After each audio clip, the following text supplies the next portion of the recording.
नमस्कार मेरे प्यारे बच्चों, HM एजुकेशन चैनल में आप सबका स्वागत है। तो बच्चों, आज हम 8वीं कक्षा की पहली कविता हृदय का उजाला इसके स्वाध्याय के बारे में जानकारी प्राप्त करेंगे। तो बच्चों चलिए पहले प्रश्न की तरफ। पहला प्रश्न देखिए बच्चों, सूचना के अनुसार कृतियां करो।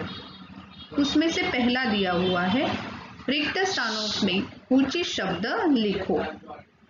पहला, मिटाना है दिन दुखियों के दुख को। दूसरा, उजाला लाना है अंधेरे हृदय में। तीसरा, भोजन कराना है किसी भूखे को। चौथा, ज्योति जलानी है बुझे दिल में। तो बच्चों, यहाँ पर पीले अक्षरों में लिखे हुए जो शब्द है वह रिक्त स्थान है, वह आपको भरने हैं और उसके नीचे अधोरेखित करना है। तो यह हमारा पहला प्रश्न पूर्ण हुआ बच्चों। अगले प्रश्न की तरफ चलते हैं। दूसरा प्रश्न है, कविता में आए दिवाली से संबंधित दो शब्द लिखो। तो पहला शब्द है दीप और दूसरा शब्द है फुलझड़ियां पटाखे।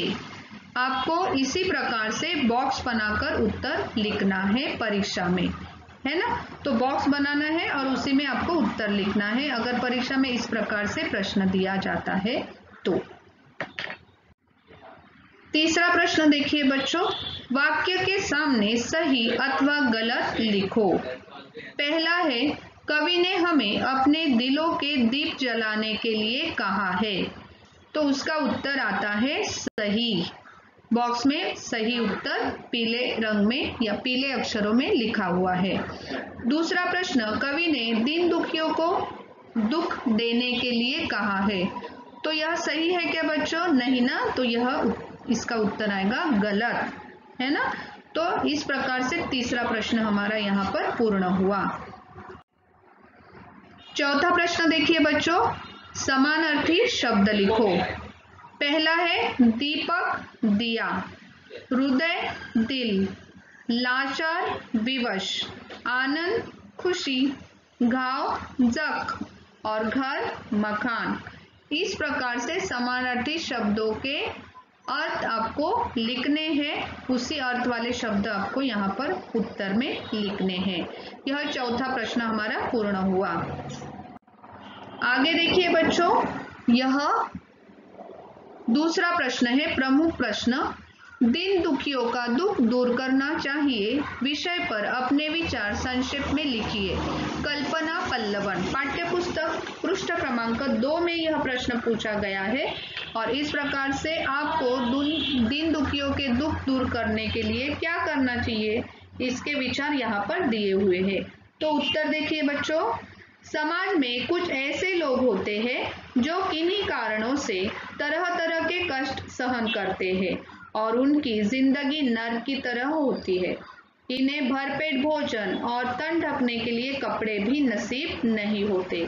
दूसरी ओर ऐसे लोग हैं जो त्योहारों और उत्सव के अवसर पर सजावट दिखावे में पैसा अनाप शनाप पैसा उड़ा देते हैं, पर समाज के इन उपेक्षित दिन दुखियों के दुख दर्द की किसी का ध्यान नहीं जाता। इनमें से अधिकांश लोग भूखे पेट सो जाते हैं। ऐसे लोगों को गांवों, कस्बों और बड़े बड़े शहरों में फुटपाथ पर तंगी की हालत में देखा जाता है। हजारों लोग रोज इनके पास से होकर गुजरते हैं, पर बहुत कम लोग इनकी दयनीय दशा की ओर ध्यान देते हैं। ऐसे लोगों के साथ सहानुभूति रखने की आवश्यकता है। जहां तक हो सके हमें इनके आर्थिक और भावनात्मक मदद करनी चाहिए। आखिर मनुष्य ही मनुष्य के काम आता है। इतने भर से इन दुखियों के दुख दूर हो सकते हैं। अगर आप थोड़ी मदद कर देते हो दिन दुखियों की, तो उनके दुख दूर हो सकते हैं। तो इस कविता से भी हमें यही सिखाया गया है। तो इस प्रकार यह प्रश्न पूर्ण हुआ। धन्यवाद बच्चों।